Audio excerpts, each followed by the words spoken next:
Tub Talks with Damon. My very special guest in the tub today in Brooklyn is podcast host and amazing inspirational leader, thinker, Mike Joseph. Oh, thank yes, you. you are. That is very yes, kind you of are. you to say. Yes, you You're are. very sweet. Well, your thoughts and your views on masculinity and detoxing, what it means to be a man today in the 21st century, I think are inspiring, and I think your podcast is inspiring. Thank you. So I want to get into that, but before I ask you about this subject, Yes. which I think is so timely, by the way. Yes. But, before we get there, I want to ask you, what do you like most about your body? Wow. And why are we laughing about this? We're laughing about it because I deal with and have dealt with a lot of body shame. Yeah. What kind of shame? That's a lot to unpack, David. I think just, growing up without a sense of being comfortable in my body, being happy with your body, sometimes feeling, smaller than the average guy, skinnier than the average guy, at times fatter than the average guy. I've gone through a lot of sort of body fluctuations. So finding a part of my body that I am very proud of and that I like can be difficult sometimes. I will say I do get complimented most on my legs. Uh-huh. I am, I used to be a runner.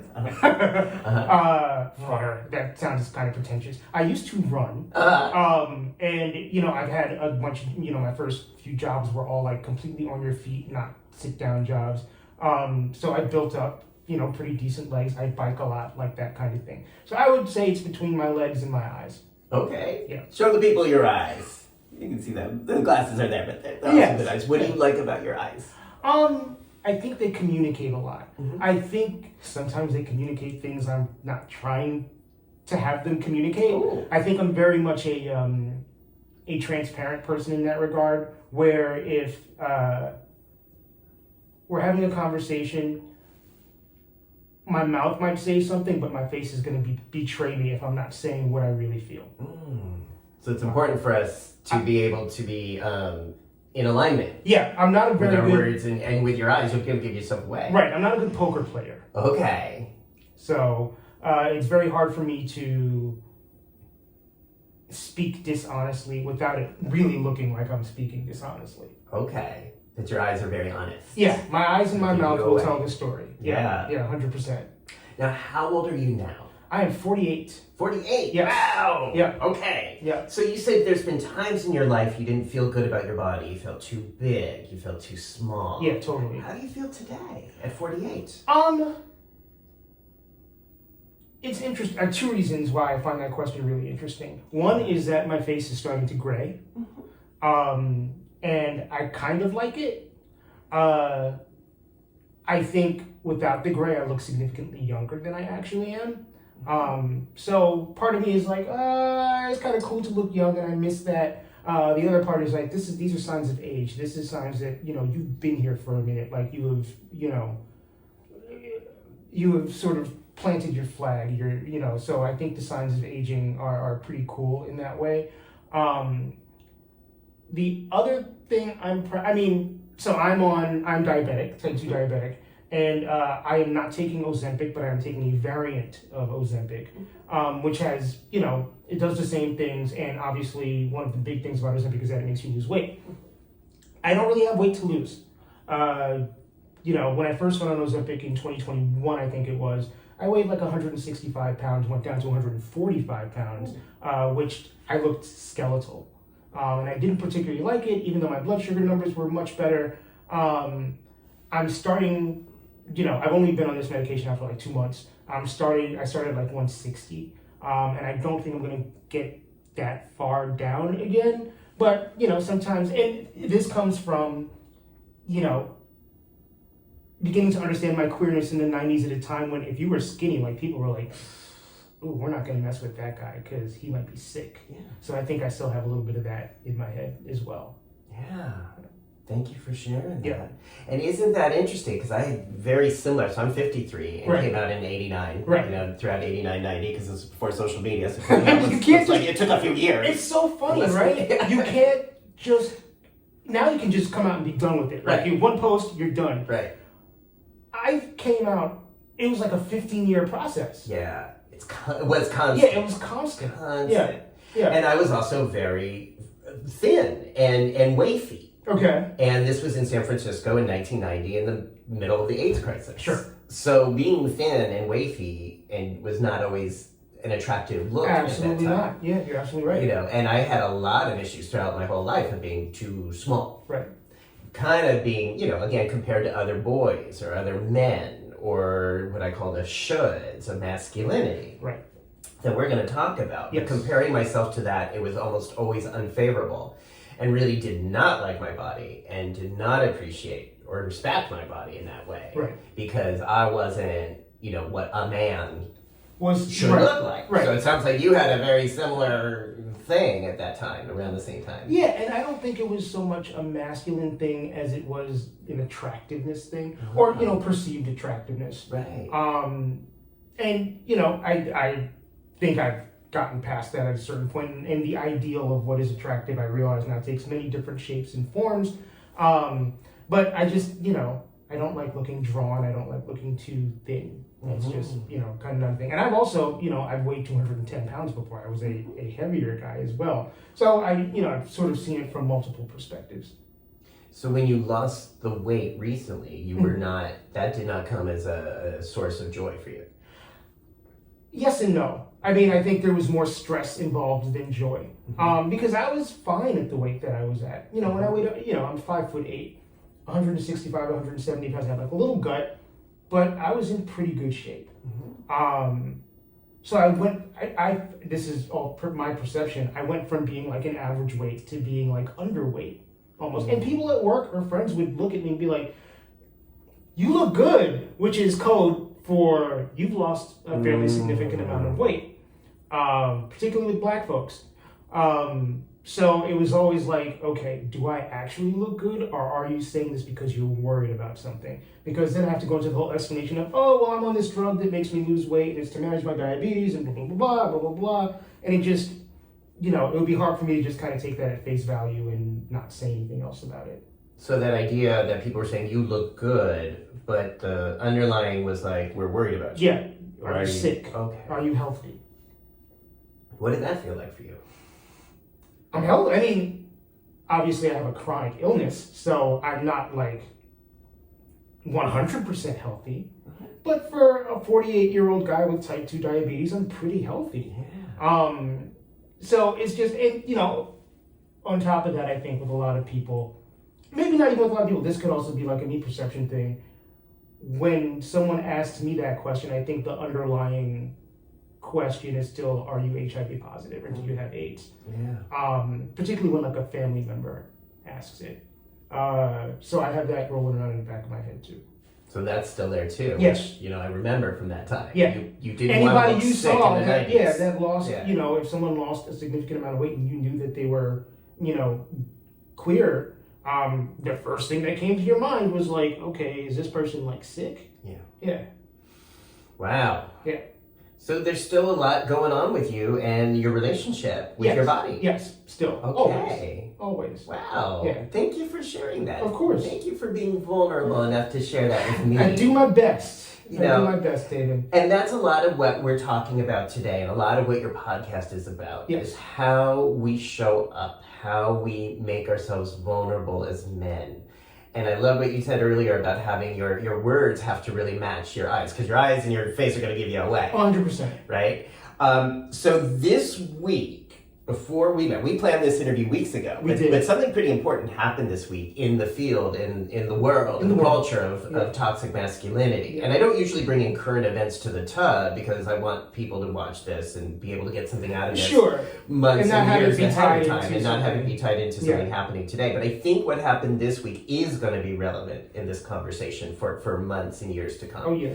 So right now, as we're sitting here, the Democratic National Convention just ended, which was beautiful in a lot of ways. But what was really interesting was the, dare I say, naked, vulnerable display of emotion exhibited by Gus Waltz during his father Tim Waltz's speech. So Tim Waltz was accepting the bid for vice president. Beautiful speech, but what was really beautiful was his young son, I believe he's 17. I wasn't sure. I was actually going to ask that question myself. I don't know how old he is. I think he's 17. Okay.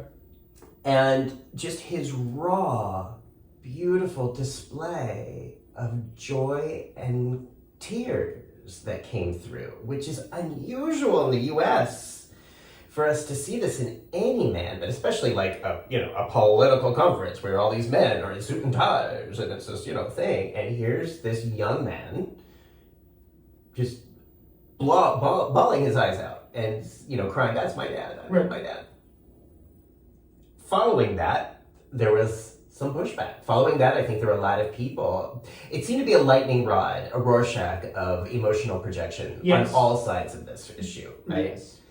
What did you think about this? I love that Gus felt free to be nakedly emotional the way that he was. I don't think that should be a unique experience when someone sees someone they love in a moment of joy. I think people tell on themselves a lot. And I think a lot of the people that, and I will credit this to someone who posted online and said kind of a similar thing here. I think some people saw that, thought about their own relationships with their dad, and got upset and took it out on that situation. And, a lot of the discourse is focusing not on the emotional display, but on the fact that Gus may or may not be neurodivergent, which I think is secondary to the fact that he was able to very openly be visibly moved and proud of his father, which is something we should all aspire to as dads. Like, if you have a kid, you want your kid to feel that way about you. But in America, some men are like, "No, I don't want my son to be this. I don't want my son to act this way." Right. Which is why we have so many fucked up people in this country right now. The whole idea of a man showing emotion. I definitely come from boys don't cry culture, and I know how damaging that is. Because I use therapy and I still have problems with repressing emotions. I think it speaks highly to Tim Waltz's ability as a dad, his presence as a dad, his inspiration as a dad, that his kid was able to have that sort of unapologetic show of emotion. I love that. And, anytime a behavior makes people uncomfortable, those uncomfortable people are going to show their discomfort very vocally, and that is exactly what's happening now. So when people speak out or on social media criticize or try to put someone down for this, they're really... It's who hurt you. Let's dig into who hurt you. Yeah. That is the more relevant question. Yeah. Oprah wrote this book a few years ago that went under that people didn't really pay a lot of attention to, but it was talking about trauma. And it used to be in psychotherapy, the question was, what's wrong with you? Right? That was the history of American psychotherapy. Right. We're shifting that conversation to what happened to you. Right. And that's been on my mind this week with the haters, mostly on the right, but even the people uncomfortable on the left. Yeah. And some of my clients have expressed discomfort. Not criticism, but just like, discomfort. It was uncomfortable for me to see that. So we want to get into the question you asked, like, what happened to you? Not what's wrong with you, but what happened to you in your life? Where did you interpret and internalize messages that told you that men should not be nakedly vulnerable and cry in public? That comes from so many different places. It may come from your family upbringing. It certainly comes from society. It comes from media. We ingest all of this conditioning, and unless we have inherently or we develop the ability to think critically about things like this, we accept what we think is as is. There are probably a lot of people out there who are just like, men shouldn't cry, men shouldn't have emotion, without thinking about why they think that way. And I think when you do think about why you have certain feelings, it becomes uncomfortable, and a lot of people don't want to deal with that discomfort. So it just becomes this like huge conundrum, and you have to give yourself the space to think critically and explore discomfort and question a lot of the things that you've been taught, to come to a conclusion that's maybe a little bit more inclusive or less binary. So tell me some of the messages you were taught. Oh, sorry. I'm just because I'm sliding. Oh yeah. People slide around here. You know, so a little background. I grew up here in Brooklyn. My family is all like, I am the first American-born member of my entire family, both sides. Where's your family from? My mother's side of the family is from Aruba and St. Martin, that area. My dad's side of the family is from Guyana. To provide a little bit more context, I grew up without my dad. I didn't meet my dad in person until 2021. So that's a fairly recent relationship. I grew up with sort of man up stuff. Men don't cry, men don't show affection, particularly towards other men. A lot of very traditional, conservative leaning ideals about what masculinity was. From a very young age, I was interested in art. I was interested in music, particularly, and that got suppressed. How? I'm trying to think of like specific ways. I was mainly raised by my mom's parents, but there was a period of time when I lived with my mom and my stepdad, who I thought was my dad at the time, but that's another story. Any sort of art I used to like to draw was discouraged. Like, I literally could not draw pictures. I had a record player at one point. Like, I got a record player for my 5th birthday, either my 5th birthday or Christmas when I was 5. I can't remember which one. And my grandparents gifted me that record player. And when I moved in with my mom and my stepdad, that record player was taken away. It was never given back. So the interests that I had in the arts were discouraged, and I was sent out to, they were like, go play football, go do sports, go interact with other boys your age and, fight and like kind of do all that sort of stuff. And the way I see it now, and, my mom or my stepdad would have to be really open and vulnerable and honest and confirm this, but I feel like they were sort of trying to beat the sissy out of me a little bit. Or, to put it more charitably, to sort of encourage me to partake in more stereotypically masculine behavior. And it's hard for me to say in retrospect whether they were doing that in like a spiteful way, so much as maybe they wanted their kid to grow up without a lot of the roadblocks that show up for particularly black men who don't subscribe to a masculine ideal at that time. And I do think some of it was deliberate, and some of it was, I don't necessarily know spiteful, but done out of some level of malice. But, raising, there's no rule book on raising a child, no rule book on raising a black child, a black male child in America. This was, their first experience at doing this. And I think they made a lot of mistakes. And ultimately, it didn't change who I was. Like, you can't de-gay somebody. You can't the idea of any sort of artistic endeavor being effeminate is so tired now. There are plenty of, and have been through history, plenty of male artists, singers, whatever, painters, whatever, authors, all that stuff. So they had very strict ideas of what men were supposed to act like and look like. And from a very young age, I didn't fit that ideal, so I think they had issues with that. And I think they thought that they were capable of molding me more than I was capable of being molded.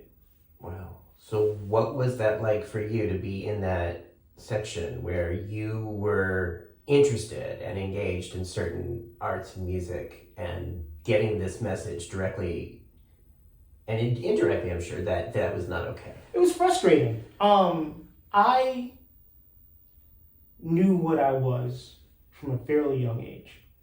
I knew I loved music. Music I think at times was sort of like my one saving grace. So even if you pull queerness out of the equation, and I know I was queer from a pretty young age. I know I was queer before I knew what queer was. But I had these, I was an artistic person. I love music, and that's that.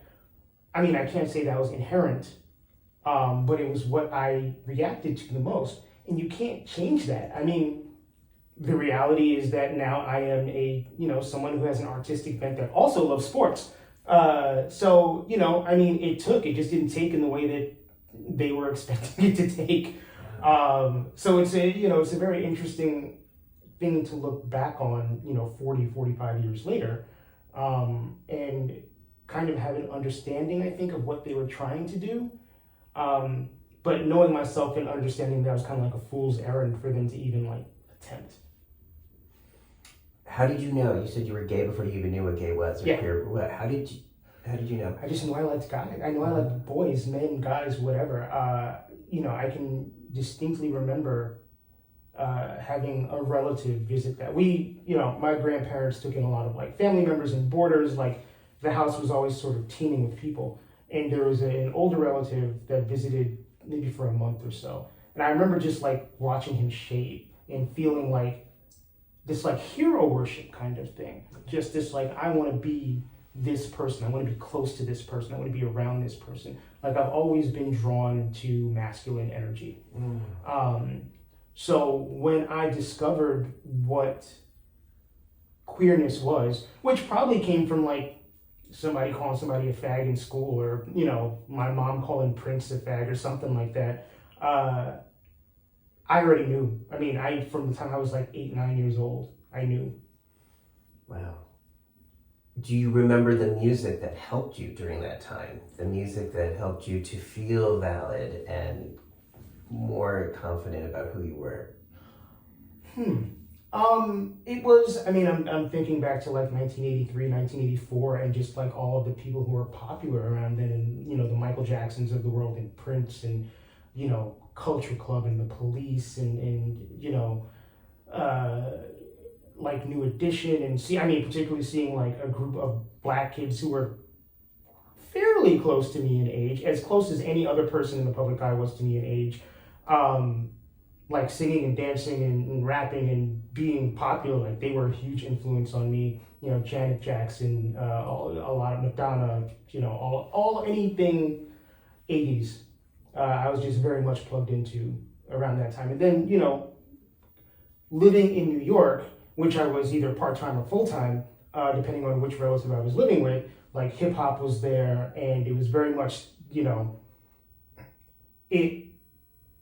it was underground everywhere except New York, whereas New York, it was already embedded in the culture. Mm-hmm. So growing up as hip-hop was becoming a national and then an international phenomenon, being one generation apart from ground zero was really formative. And did it feel like hip hop at that time was embracing and accepting of different men? No. It's still a pretty recent phenomenon that, you've got people like Lil Nas X. Yeah. You have, the last Kendrick Lamar album, he's talking about a relative of his who is trans. Yeah. That wouldn't have happened 10 years ago, 15 years ago. And for all of the things that are wrong with Kanye West, I will give Kanye West credit for being one of the first people in hip hop to really discuss queerness as not a derogatory thing. I remember watching an interview with him he did on MTV, it must have been 2005. Mm-hmm. And he was like, I have a gay cousin. I love my gay cousin. Mm. And it was holy shit. So for this person to be on national TV talking about a queer male, particularly a queer male relative, because queer men and queer women have very different experiences in terms of acceptance in a lot of cases, particularly in the Black community. I have a fair amount of queer women cousins. My sister's gay, but I am the only, as far as I know, openly queer male in my entire immediate family. And their experiences are a lot different than mine. But yeah, I mean, I have a really good friend, Kevin Patterson, who is a great relationship expert and coach. He runs a site called Poly Role Models. He is, also a Black guy from the tri-state area, and is just now coming into his queerness. And we're about the same age. He's maybe a year or two younger than I am. And we had a conversation, and it might have even been on a podcast at some point, where I was like, how do you reconcile yourself as a hip hop fan with lyrics that are very deliberately homophobic? And his response, and I give him credit for his response, he was like, well, they're not talking about me. And I think the secondary part of his response was that they're not necessarily using that language to refer to a gay man in particular. They're using it as a more wide-ranging insult, which I don't think makes it right. But you can definitely play mental gymnastics and be like, okay, well, that's okay, because they're not really talking about gay guys. Well, how did you feel experiencing hip-hop in the 90s? What was the messages you were getting about yourself? I so much of it was positive and self-affirming just as a Black man. As a queer man, I certainly didn't feel welcome. I felt as though, in order to be accepted, I had to present a certain way, I had to speak a certain way, I had to look a certain way. And I've never, my appearance has never been overly femme or particularly flamboyant. But even if I wanted to wear a big hoop earring or something like that, and I see it even now, I paint my nails on occasion. And if I'm around, I wouldn't go to a rap concert with my nails painted. I wouldn't go to a rap concert and hold hands with my partner because I would feel like I was putting myself in danger and feel like I was putting my partner in danger. And I think if I'm putting myself in danger, I'm probably a little bit more comfortable with that, but I would never want to put anybody else in a situation where they would be in danger. Wow. So, do you feel like that's changing at all with Little Nas X, with more open, fluid? Little by little. I mean, Little Nas X is great, but Little Nas X is also 24 years old. So that's not my generation. That's, if I had a child, that would be their generation. So there's no real relatability there. Any of the hip hop personalities my age or around my age that have come out have been women. It's been Queen Latifah, it's been Brat, it's been, they've all been women. So there's a disconnect there. Whereas, you can be kind of a butch lesbian and be fine because hip hop's a boys club. And you were perceived in that realm as being boyish or mannish. Whereas, if I go to, and I've been to tons of rap concerts in my life, if I come in and I'm just wearing shorts and a t-shirt or whatever, it's fine, nobody's gonna bother me. But if I was to come in wearing a t-shirt that had a rainbow flag on it, there might be a problem. And maybe there might not be a physical threat, but there'd definitely be people looking at me funny. Yeah, there would be a presence. Yeah. There would be an energy. Yeah. So it's interesting because it gets back to saying, someone a woman who comes out as lesbian and is butch will be more accepted because, again, it's sort of falling in line with that masculinity thing, right? With the, whatever that means to be butch or to be masculine in that way, which is at odds with a lot of what you talk about on your show. Right. That ability for us to be vulnerable. Right. And if we choose to sparkle. Right. To, be celebratory, wear nail polish, be anybody, wear a hoop earring, hold hands with somebody you love. that's still considered more threatening in our culture. Yeah. And those of us who are open may be more threatened in this culture. Yeah. When we're open or vulnerable or loving. Absolutely. I mean, even, I have plenty of straight male friends that I'm very affectionate with. And even in situations where we are engaging in affectionate behavior publicly, like my back is still up. My spidey sense is still turned on because I'm, looking out for a potential perceived threat. Right. And in that case, I mean, I'm still a queer guy, but I'm not participating in deliberate queerness. You know what I'm saying? I've got my arm around my friend. I've got, I'm hugging or kissing my friend. I'm, holding hands with my friend. And that person has a wife and 3 kids and is heterosexual. So it's really the perception of anything that constitutes queer behavior to some people. Yeah. So you mentioned earlier, growing up, being discouraged from drawing. Yeah. And listening to music. Yeah. And yet you also said they couldn't get that out of you. No. Was there ever a time? Anyway, we just move around. Yeah. Was there ever a time when they did, even temporarily, stop you from doing the things that enriched you? Or was there ever a time as a boy that you felt you should or must conform to some of the more traditional masculine aspects? Absolutely. When I was discouraged from drawing, it didn't stop me. I would, sort of be surreptitious about it and hide drawings and stuff. And, anybody that has a little sister knows that little sisters love to rat you out. And I would get ratted out and, or my mom and stepdad would snoop around and find stuff folded into little corners or tucked inside books or whatever. Mm-hmm. And I would get beaten for it. I would get, physically beaten, pull out the belt, hit you once for every year you're alive, beaten. For drawing? Yeah. For drawing and then for hiding it, I guess. So. But you couldn't. Yeah, I couldn't be open about it. Exactly. Okay. Was this a regular thing, or was this just? It was more regular than it needed to be. I have some distance, and I think I blocked a fair amount of it out. It wasn't something that happened every day. But I would say if I was to make an average, it happened once a month. During what period of your life? From the time I was, I would say it was a fairly short period. I would say from the time I was 9 until I was maybe 11 and a half. So those super formative, years when I was going, starting to go through puberty and all that kind of stuff as well. Yeah. I'm sorry.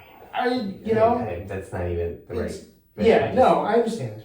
Thinking about that boy being hit. Yeah, and it's not it hurts me. Yeah. If I was shoplifting, if I was defacing things, if I was being a criminal, it's one thing. But I was expressing myself artistically in such a benign way. Yeah. I was drawing pictures. Yeah. Not hurting anybody. Yeah. Yeah. When did that stop? When did the beating stop? It stopped from the time I was 8 up until the time I was 11, I lived in Michigan with my mom and my stepdad.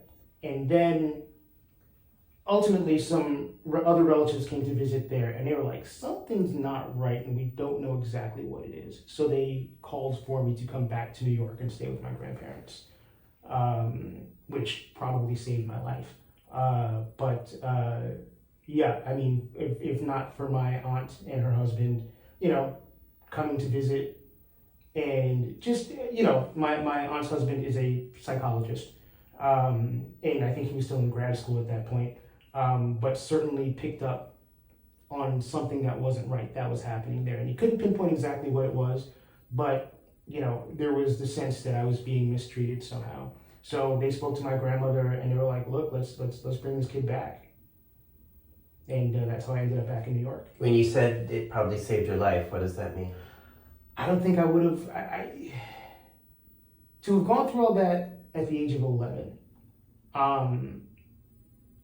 I I don't think the relationship with my stepdad and my mom would have gotten better.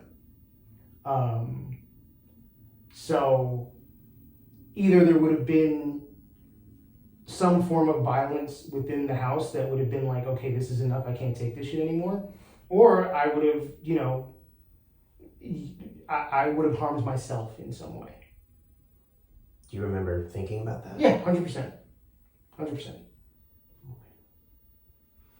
And then when you came to New York, then what happened? I mean, there was an adjustment period. I came back with some habits, and there were things about me that were, I was damaged. I was damaged goods. What habits? I mean, I was just, I think I started to act out in violence as well. There were lots of other children in the home. My grandmother ran a daycare center, so I would act out violently towards them. I definitely picked up sort of a klepto habit. And I was, stealing money. Up until the time that I lived with my mom and my stepdad, I was, my uncle would take me to the record store and I'd buy records or whatever. And then for 3 years living in Michigan, I did not have that as an option at all. I was, discouraged from even listening to music on my own. So when I came back to New York, I kind of went a little crazy and I would steal money and go to like the local record store and just buy shit and buy shit and buy shit. And I got busted. And got in trouble for it, rightfully so. And, I think that sort of ultimately set me back on the right path. But I had picked up some habits and behaviors during that 3 years that I was away that, sort of determined how my teenage years went, I think, in a lot of ways. So once you were, were you able to draw again and listen to music again? Yes, yeah. And so then once you were in that environment where you could be more expressive, sounds like some of the pain, some of the pain went away. Yeah, I mean, and yes, I was certainly, hurt people, right? Yeah. So yeah. I was, taking the abuse that I'd been a part of and inflicting that on other people. Bullies bully. Yeah. Or people who are bully, I should say. So it was that kind of situation. How then throughout your teenage years did you begin, or did you start to rectify all of this? The abuse, the violence, the queerness? I don't think I really rectified any of that until I was well past my teenage years.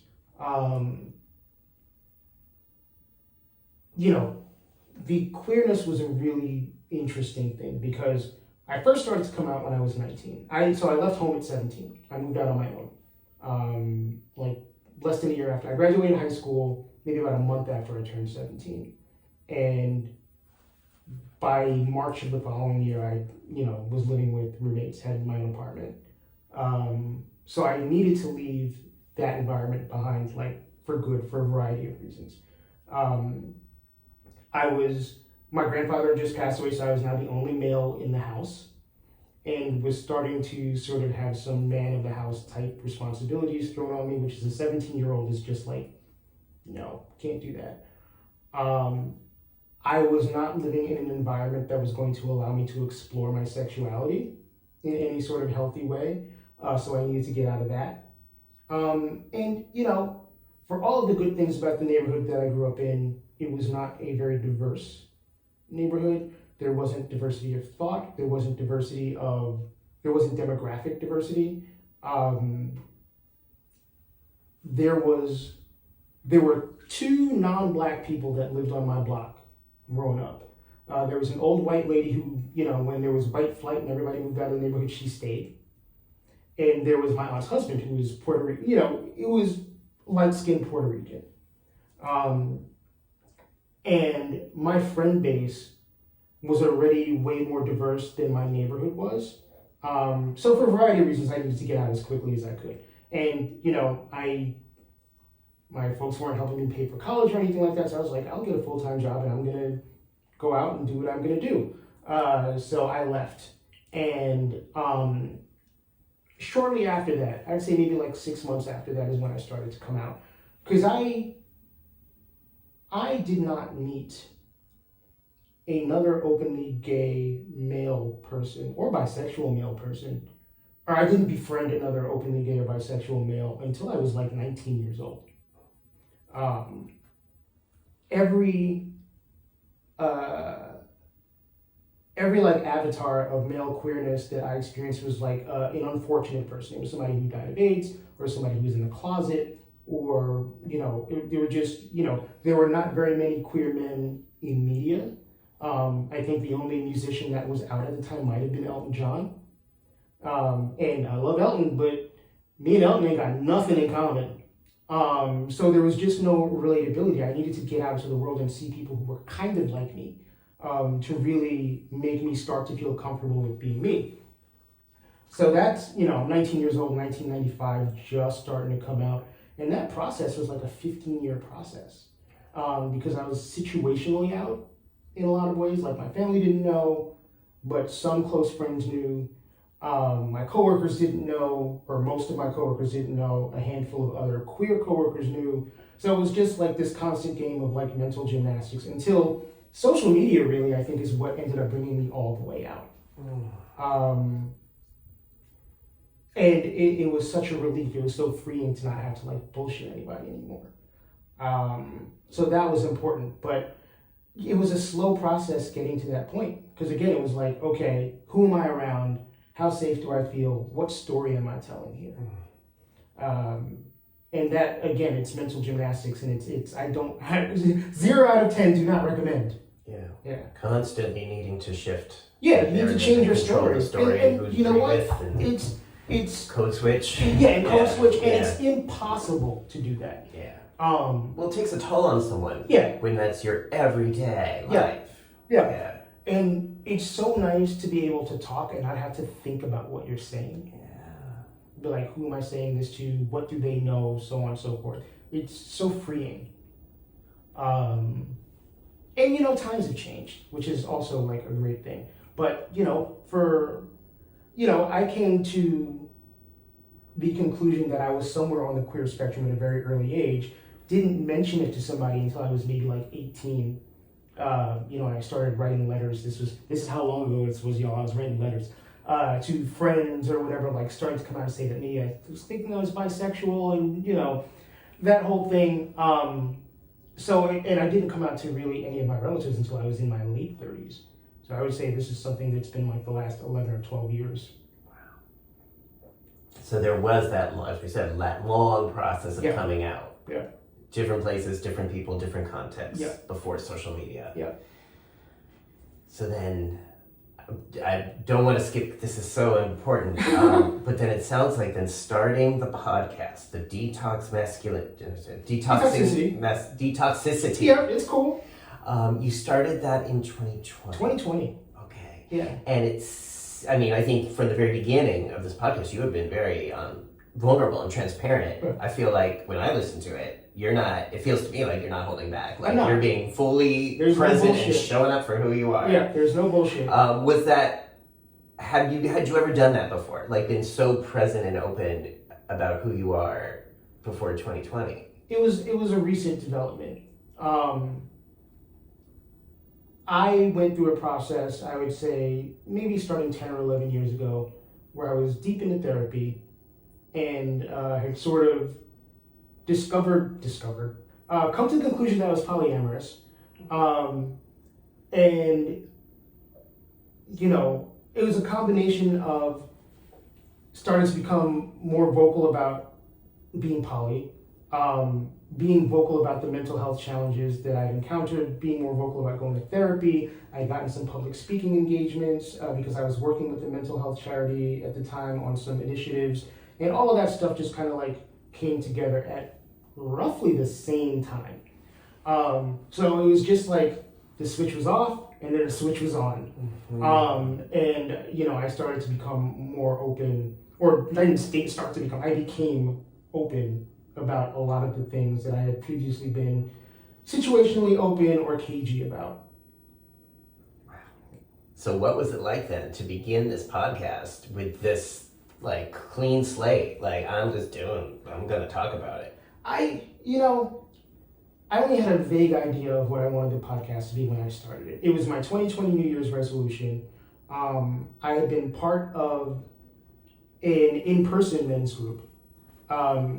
And I had done some podcasts before. I was on a podcast called Life on the Swing Set, which is about swinging and polyamory. And I've been a co-host on that for a while. Yeah. Oh, I like that. Yeah. And I was like, you know what, Mike? You buy yourself a tape recorder. You're going to go around and you're going to, because you can't bring everybody you know into this men's group, sort of bring the men's group to the people and just talk to people one-on-one or one-on-two or whatever about what it's like to be a guy and experience life through a masculine lens. And I recorded a couple of episodes in person, and then March of 2020 happened, and it was like, oh shit. And my first episode actually went live March 1st, 2020. Whoa. So me and the height of the pandemic missed each other by like, then it sort of turned into a way to, it was something that kept me from focusing on the really bad parts of the pandemic. Like my next door neighbor passed away from COVID. I, obviously being diabetic, have comorbidities, so I was very, very cautious about leaving the house and protecting myself and all that stuff. And then with the racial uprisings that started that summer, it was just a very, very stressful time. And the podcast was kind of my escape valve. And then from there, it just started picking up steam. I was like, I don't know enough people to sustain this for more than a year or so. But here we are, 4.5 years in, 185 or so episodes. And it's and I'm still talking to people, sometimes for the second or third time, but there's always this influx of new folks to meet and talk to. And I think that since March 2020, this topic has actually grown in interest and necessity to be spoken about. It's not maintained, it's not receded, it has grown. So I think there's actually more of an audience for these kind of conversations now than there was when I started.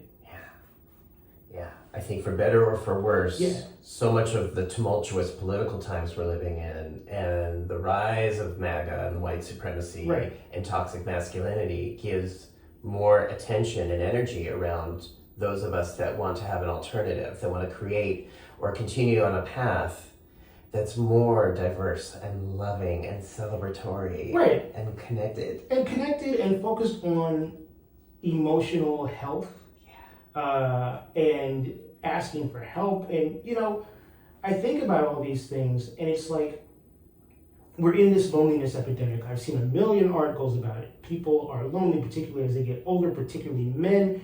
You look at mental health statistics when it comes to men. You look at the suicide rate when it comes to men. Men complete suicide at a rate 4 times that of women. Everybody that I know that has died by suicide, and unfortunately I know a fair amount of people who died by suicide. Everybody that I know that's died by suicide has been a man. Everybody. We gotta talk about it. Otherwise we're just gonna keep losing people. That's the bottom line. And I think that it's preventable. All these suicides, these, people falling into addiction, whether it's alcohol addiction, drug addiction, sex addiction, whatever it is, all of these things that take years off of men's lives, this can be reversed. And sometimes it's as simple as just putting a name to the thing that you're dealing with and talking about it, talking to someone else about it. It's amazing how, and I've experienced this firsthand. I can talk about my mental health experience. I can talk about queerness. I can talk about polyamory. And you can see light bulbs go off in people's heads. And I've had people walk up to me and be like, thank you for talking about this because I feel the same way, but I thought I was the only person. And there's a part of your story that I relate to. And, I'm going to give, maybe I'm going to start the process of coming out. Maybe I'm going to call a therapist, or maybe I'm going to speak to my partner about opening my relationship. It just takes one person. And it can be any one of us. I'm not a particularly special human being. I'm just a guy. You push open the door a little bit, and then 100 people are going to run through it.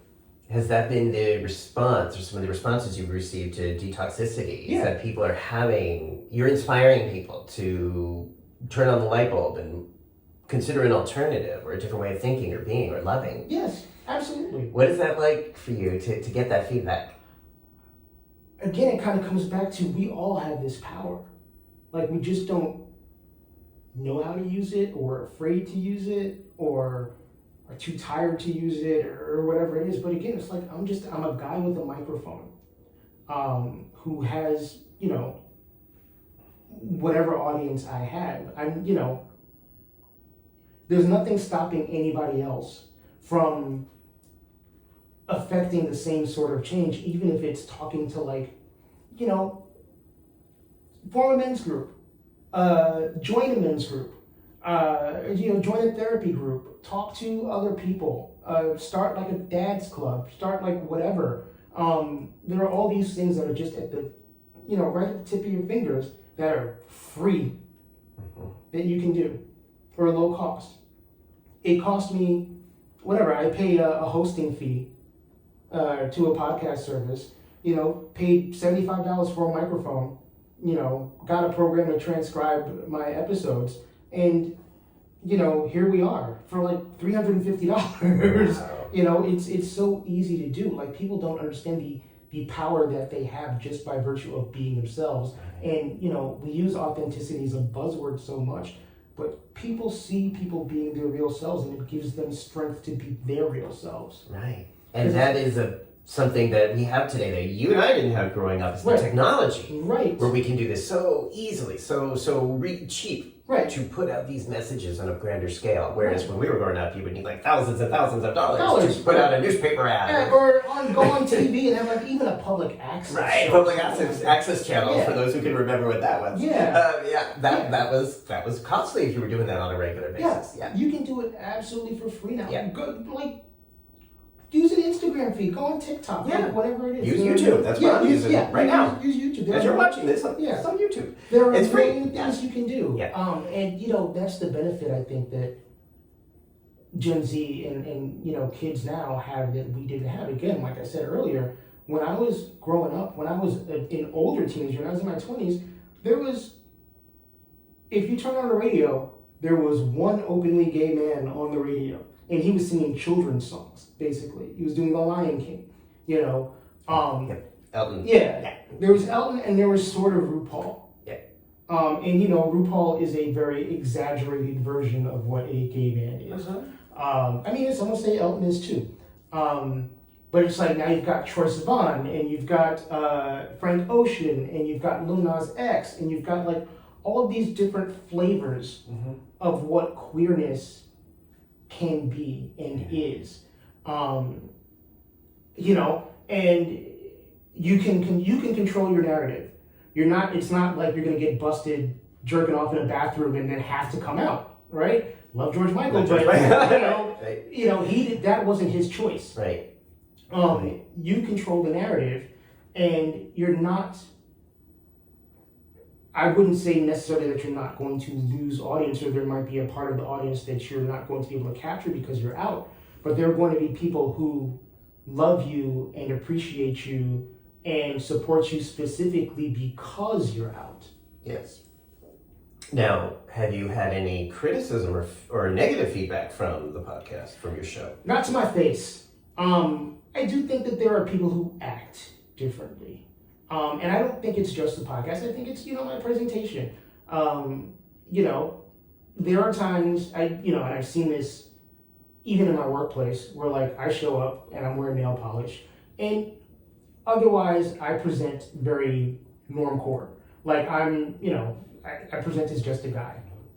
But, you know, somebody will look at my nails and they'll kind of look at me funny and then look back at my nails, and it's like, okay, what is with this dude? And you can tell that there's like a difference in the vibe in the room changes a little bit.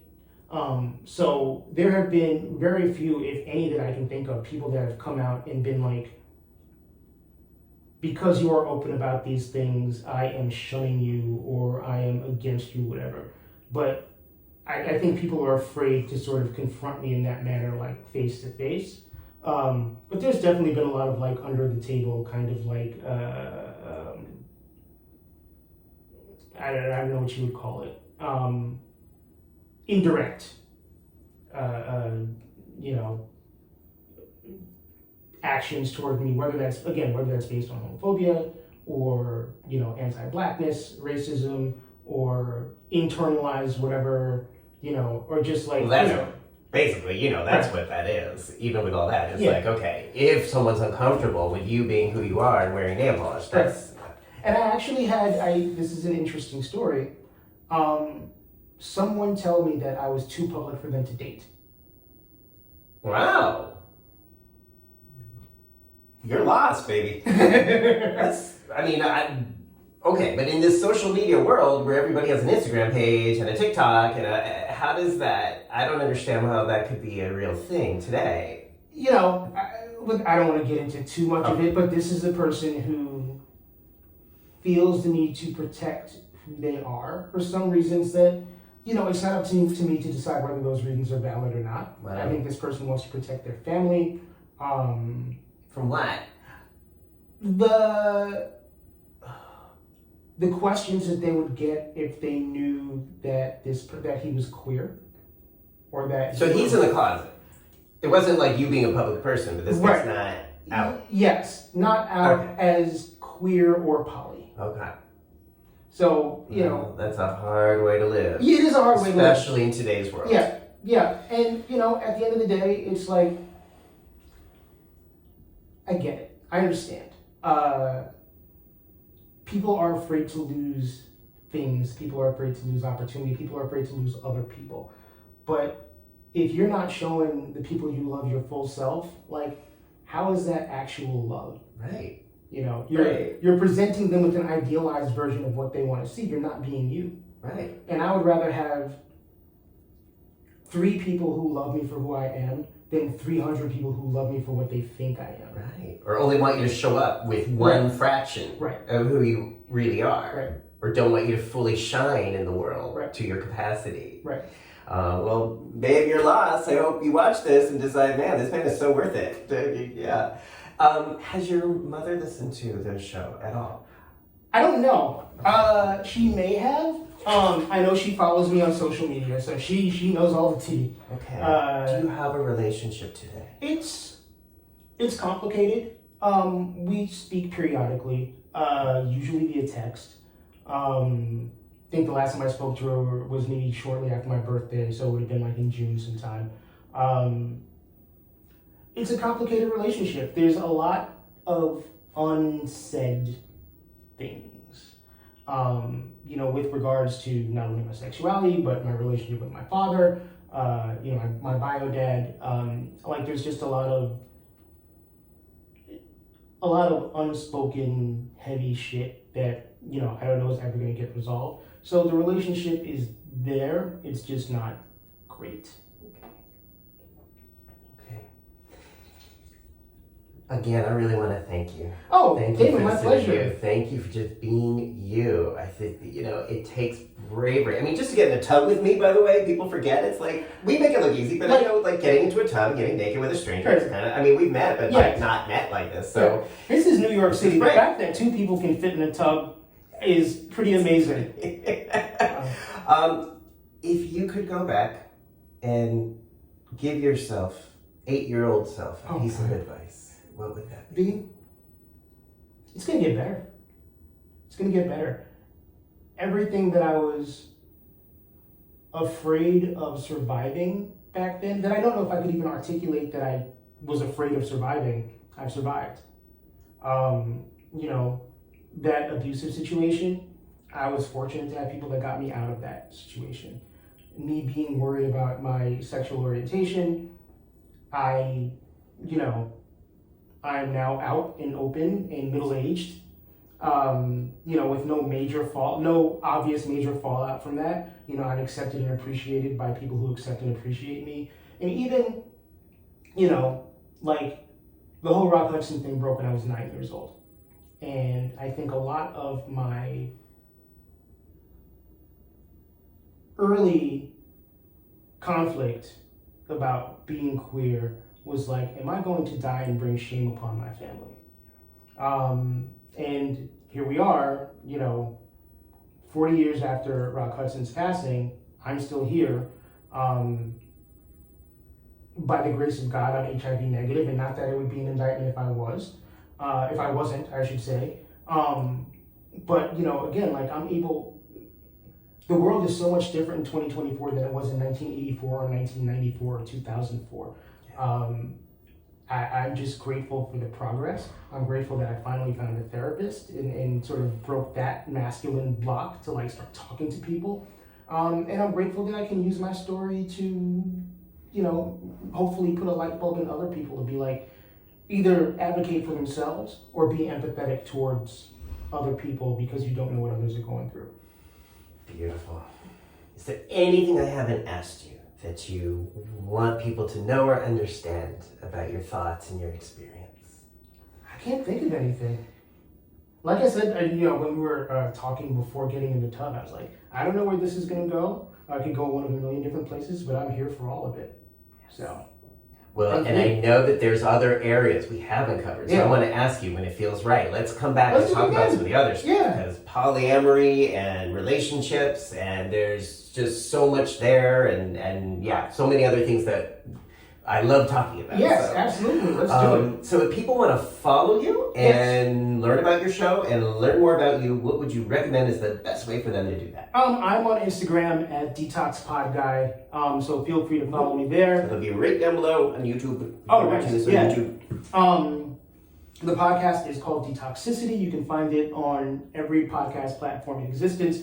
It's on YouTube, it's on Spotify, it's on Apple. And there's also my coaching website, which is mike-joseph.com. Great. That'll be linked right down below. So if people want to work with you or get some advice, or is that free consultations? Okay. Yeah. Good to know. Yeah. Good to know. Okay, so that information will be down below. If you like this interview, we are in season 4 now. This is the beginning of season 4. And people may have noticed some of the plumbing issues have been resolved because there were some noises in the last season. I had like screeching and I got them fixed, That's folks. New York City. I got them fixed. That's New York City. Yeah. So we are in the 4th season of this show, and it is just such a. If people want to hear more about stories of resiliency, sexual health, mental health, just sort of learning and challenging about the world we live in and ways we can make it better. Subscribe down below because then you'll see them when they arrive. Do it. And I would say what I didn't expect in these the 3 completed seasons, when I started it was just a chance to like talk to people in person and hang out. Sure. What I've really gotten out of this is that all the guests, all the episodes to me are like the antidote to the news. So when I turn on the news, it's frequently despair, depression, everything's getting worse. When I talk to people in this tub and watch the old episodes of Tub Talks, I see everybody is active and engaged in somehow, some way making our world a happier, healthier place. Yeah, absolutely. And so if you like that, subscribe. Yeah, absolutely. I mean, the media profits on despair. Yeah. Media profits on negativity. And we have to be the people that combat that negativity. I mean, progress is a real thing. Like we've just been talking about, look back at 1984, look at 2024. 40 years is not a long time. Right. And the amount of change, positive change that has taken place in those 40 years is just like 8-year-old me, his little brain would have like blown into little tiny pieces. So, progress may be slow. It might be slower than we want it to be, but it does come, always. Beautiful. Yeah. All right, folks. Subscribe down below. Follow Mike. Thanks for watching. Have a great day. Woo!